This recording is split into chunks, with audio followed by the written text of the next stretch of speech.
नमस्ते दोस्तों। आज हम भारत के अतीत के एक दिलचस्प अध्याय के बारे में जानेंगे। 1856 के गदर में कुंभ मेले की भूमिका, जिसे भारत का पहला स्वतंत्रता संग्राम भी कहा जाता है। आप सोच रहे होंगे कि एक धार्मिक मेले का विद्रोह से क्या लेना देना। देखिए, अंग्रेजी शासन के दौरान कुंभ मेला सिर्फ एक आध्यात्मिक सभा नहीं था। ये लाखों हिंदुओं का मिलन स्थल था और अंग्रेजों के लिए उपनिवेशवाद विरोधी भावनाओं का एक संभावित केंद्र। जरा सोचिए, हजारों लोग इकट्ठा हो रहे हैं, कहानियां बांट रहे हैं और शायद, सिर्फ शायद, विरोध के विचारों को फुसफुसा रहे हैं।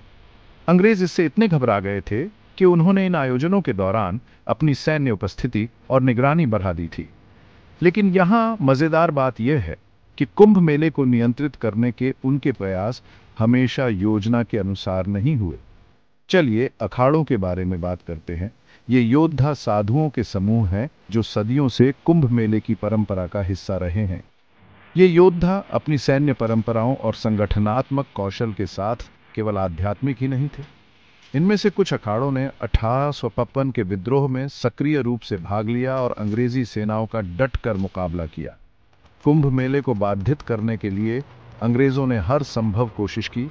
पाबंदियां लगाने और सैन्य अभियान चलाने से लेकर गलत सूचना फैलाने और स्थानीय नेताओं को रिश्वत देने तक, उनके प्रयासों के बावजूद कुंभ मेला चलता रहा।